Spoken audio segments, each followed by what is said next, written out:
en De Frente con Sabrina Bacal está Ana Carolina Rodríguez. Ella es abogada, mediadora y también analista. Bienvenida, Ana Carolina, a hablar De Frente. Muchas gracias, Sabrina, por la invitación. Un saludo a toda tu audiencia.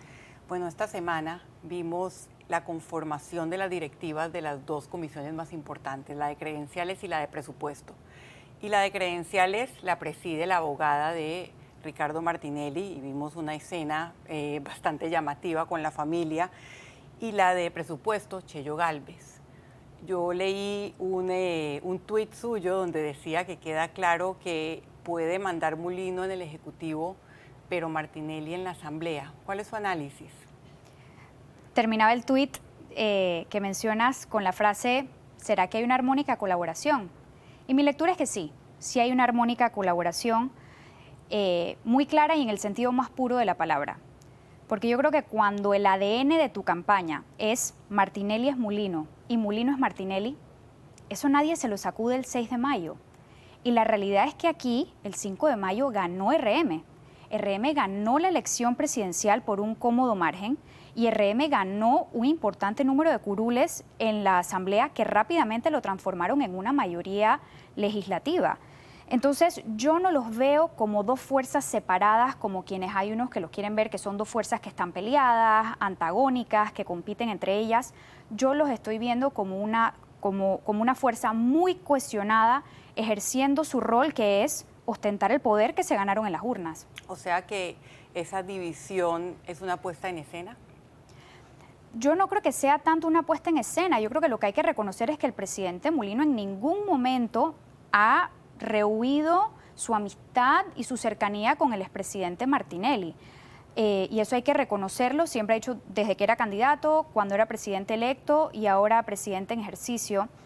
Y lo curioso es que a mí ciertas personas después de la elección me decían, bueno, fantástico, el 2 de julio Cancillería le va a dar el salvoconducto a Ricardo Martinelli se va a trepar en un avión y se va a ir para Nicaragua y va a pasar al oblivión político.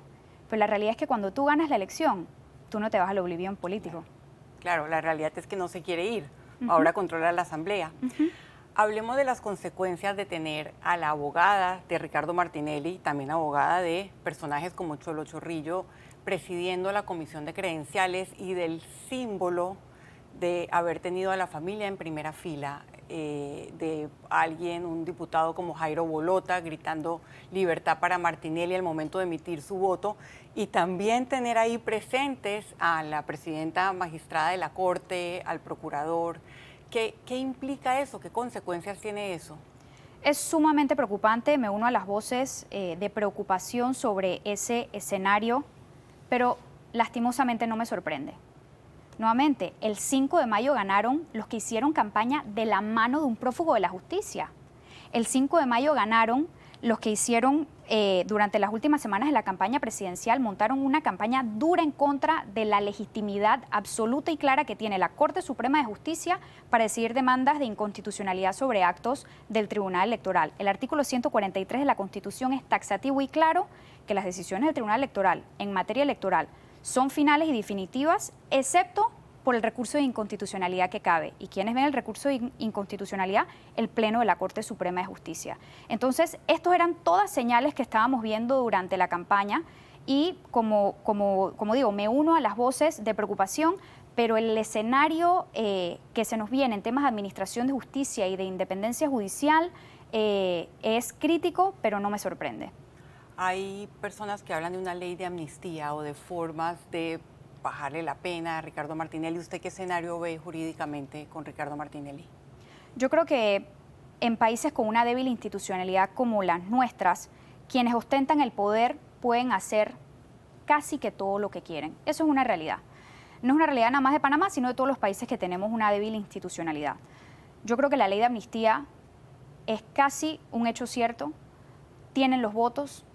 Hay una mayoría, un bloque mayoritario de 46, 47 votos muy cohesionados que comprende a los partidos tradicionales, incluyendo los partidos de gobierno.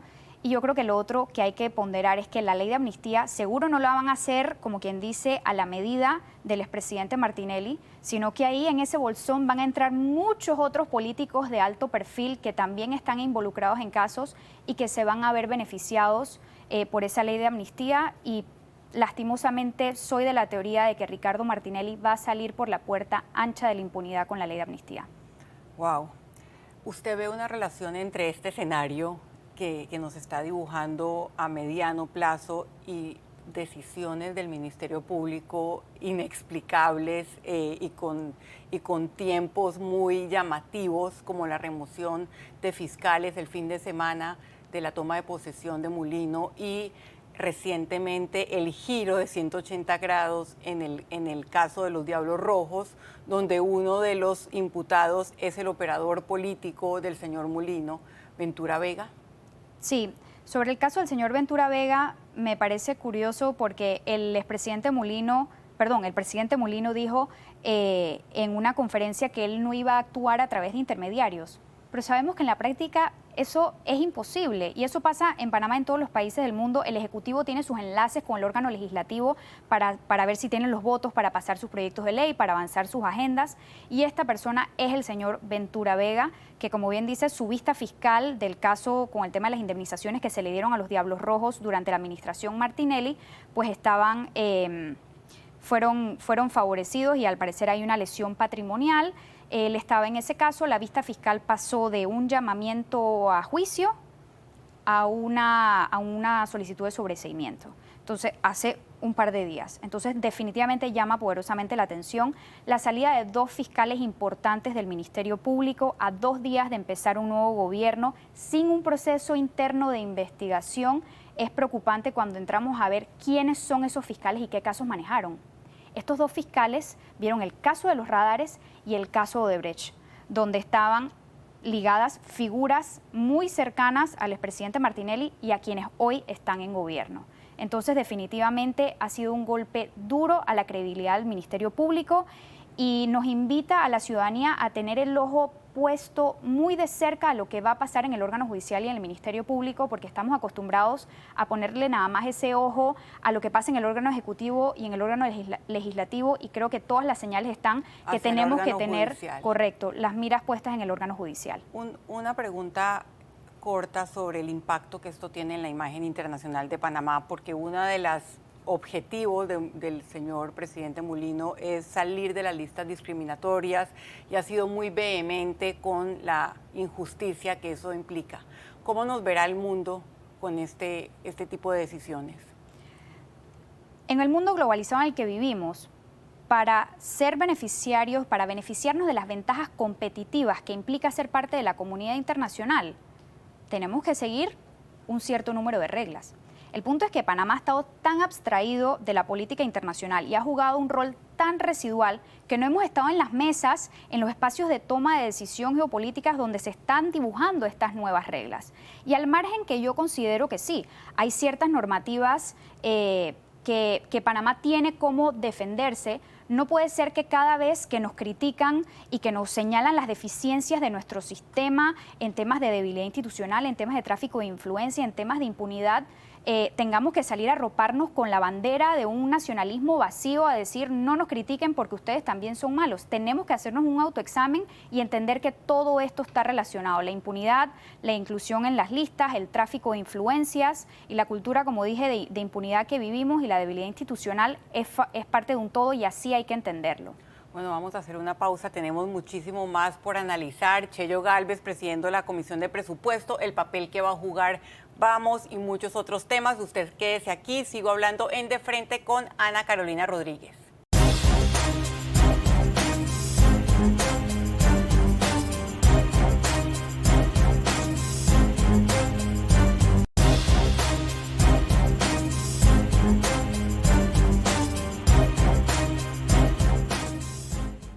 Sigo hablando con la abogada y analista Ana Carolina Rodríguez. Estábamos hablando de la Comisión de Credenciales, pero también está la Comisión de Presupuesto. Chello Gálvez, el que no da, no va. Y el presidente Mulino prometió no controlar o conseguir mayorías legislativas a través de dinero. ¿Qué tan viable es eso? Creo que primero tengo que empezar señalando que el presidente Mulino no necesita comprar mayorías legislativas porque ya las tiene. Ganaron la elección, lograron cohesionar a los partidos políticos tradicionales y tienen una mayoría de 46-47 votos muy cómoda en la Asamblea. Más allá de eso, Con preocupación tuve que escuchar ciertos diputados de la bancada Vamos esta semana que dijeron ante la faz del país que ciertos diputados les habían dicho que no los podían apoyar para las presidencias de las distintas comisiones, en particular estas comisiones más importantes o más relevantes, porque si no, entonces no le hacían obras en sus circuitos. ¿Quién tiene para prometer obras en los circuitos si no es el órgano ejecutivo? Claro. El órgano legislativo no es. Entonces, sin duda yo creo que el presidente ya tiene las mayorías que necesita para legislar.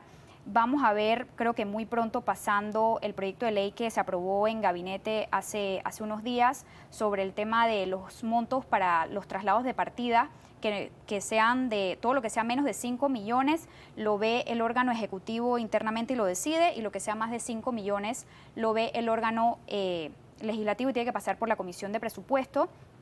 Eso lo más seguro es que va a pasar, tienen los votos, como dije. El presidente de la comisión, Cheyo Gálvez, dijo que eso iba a ser prácticamente una realidad. Y a mí me preocupa porque yo creo que ese tema del traslado de las partidas no va a resolver el problema de la discrecionalidad. Para mí, la falta de transparencia y rendición de cuentas se combate con más transparencia y más rendición de cuentas, no con menos. Vimos a partidos como Cambio Democrático, que no es tan sorprendente, pero el panameñismo, que corrieron con un discurso anti-Martinelli apoyando la elección de Cheyo Gálvez, de Shirley Castañeda. Su lectura. Había mucha expectativa después de la elección de a dónde se iban a ir este bloque de 16 votos, ¿no? Los 8 del Partido Panameñista y los 8 de Cambio Democrático. Pero hay que recordar que estos dos partidos fueron gobierno con quienes hoy están en el poder. No están haciendo nada ajeno a cosas que ya han hecho antes. A su historia. Correcto. Entonces, la verdad es que, nuevamente, es un hecho que no me sorprende, inclusive viendo qué está pasando al interno de las cúpulas de los partidos, no de la Asamblea, porque sin duda yo creo que los diputados en Panamá no atienden mucho las líneas que le dictan las cúpulas de los partidos. Las renovaciones esas internas que se están viendo, que se están forzando dentro de los partidos Cambio Democrático y Partido Panameñista, creo que si tiramos bien las líneas y si miramos con detenimiento, hay claros vínculos con personajes del martinelismo en ambos colectivos. Yo he escuchado a quienes cuestionan o critican a la coalición Vamos, a los diputados de Moca y a Patsy Lee, diciendo que les ha faltado capacidad negociadora.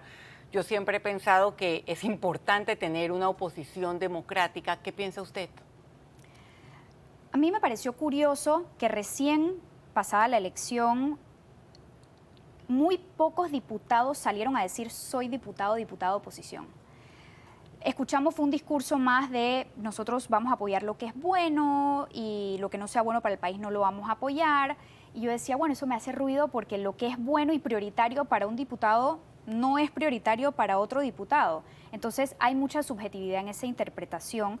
Sin duda, los órganos legislativos son órganos de consenso en todas las partes del mundo y se basa en el principio básico que todos los votos valen lo mismo.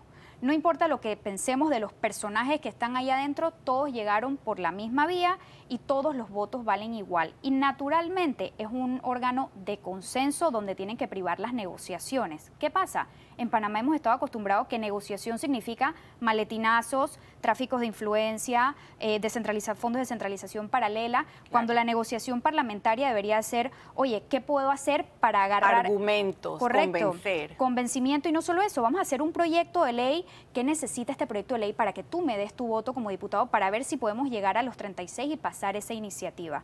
Entonces, va a ser muy interesante qué va a pasar con esa estrategia. Yo creo que está bastante claro, como ya he dicho, que aquí hay dos bloques. El bloque es Vamos, Moca y la diputada Patsy Lee de 23-24 votos versus los 47. No necesitan solamente un par de votos bisagra, que lo vimos el 1 de julio, sino que necesitan bastantes, claro, están bastante lejos de los 36. Hay que ver qué sucede. Yo sí creo que es importante que estas nuevas figuras en la política están imprimiendo un nuevo sentido, una nueva forma de que como la que se está manejando en la Asamblea. Hay más transparencia, están imprimiendo más rendición de cuentas e inclusive están forzando a los partidos tradicionales un poquito más hacia la balanza de la rendición de cuentas. A mí me causa curiosidad porque hay un diputado que fue reelecto del partido RM que lo he visto más dando entrevistas a los medios estas últimas 2 semanas de lo que lo vi los últimos 5 años. Hemos visto un partido como el PRD en su cuenta de X explicando el porqué de sus votaciones, explicando procedimientos parlamentarios, y me parece novedoso. Y yo creo que vamos a ver, por lo menos en cuanto a la Asamblea, 5 años de narrativas y contranarrativas. Y cuál de esas narrativas logra galvanizar la opinión pública cuando vengan temas cruciales para el país, y qué va a pasar, por ejemplo, con el reglamento orgánico de la Asamblea, el reglamento interno de la Asamblea, si van a tener los votos, cómo pueden hacerse para lograr esa modificación, porque lo otro es entender que es un órgano de consenso. También es, bueno, yo quiero poder modificar el 75% del reglamento, pero si nada más hay consenso para el 20%, ¿qué es mejor? ¿Dejar el documento como está o agarrar la victoria del 20%? Entonces va a ser muy interesante lo que suceda dentro de la Asamblea. Hacemos una pausa en este punto y vámonos a un cambio y volvemos con más en De Frente con Ana Carolina Rodríguez.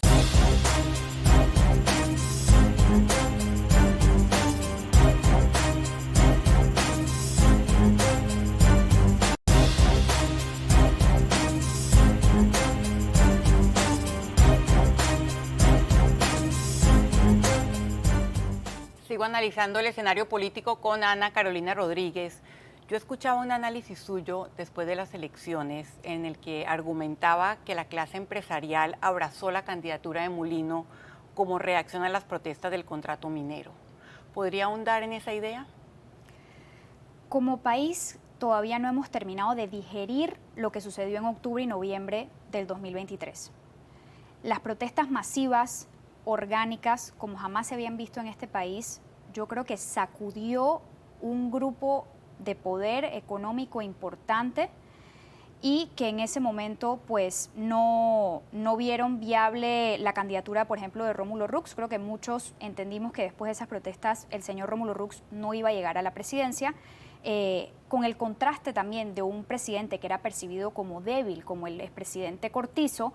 Vieron en el candidato Mulino, una vez que pasó a ser el candidato principal en la papeleta, ese líder fuerte, de ley y orden, decisivo, que iba a ser afín a sus intereses y que los iba, como quien dice, a acuerpar como status quo que son. Y lo vemos hoy, el eslogan del gobierno, que es con paso firme. Eso es una muestra más de, bueno, ese factor de decisividad en la toma de decisiones. Y quiero hacer mención también de otra frase que usan algunos funcionarios nombrados, que es gobierno de unidad nacional, con el que respetuosamente no puedo estar de acuerdo. Este no es un gobierno de unidad nacional. Este es un gobierno que está liderizado por personas muy cercanas a la administración Martinelli y por personas que obedecen o que son de los grupos económicos más importantes del país en su gran mayoría. Entonces no puedo estar de acuerdo porque eso no es un gobierno de unidad nacional. Hablamos de las protestas que el país todavía no ha digerido, y el país no lo ha digerido todavía y no ha interpretado correctamente, pienso yo, las declaraciones del presidente sobre abrir para cerrar y también no negociar con una pistola en la cabeza. Hay quienes piensan que se le estaría abriendo la puerta a una renegociación. ¿Usted qué piensa? El abrir para cerrar, ¿qué implica? Abrir implica darle validez legal a una actividad, a una empresa que no tiene un contrato, que no tiene base legal para operar en Panamá. Yo le pregunto a todos esos empresarios que tienen que cumplir con aviso de operación, certificado de fumigación, carnets de salud, licencias de licor, que cuando van a hacerles una inspección, si no los tienen, ahí va tu multa. ¿Vamos a dejar que una empresa abra después de mucho tiempo que no han tenido contrato ni validez legal para operar en el país sin ningún tipo de consecuencias? Entonces, la ley definitivamente que no es igual para todos. Eso por una parte. Por la otra, el abrir para cerrar, ¿qué significa? Reanudar la extracción minera. Aquí se pasó una ley de moratoria de minería a cielo abierto. Aquí no se puede extraer un solo mineral de una mina a cielo abierto.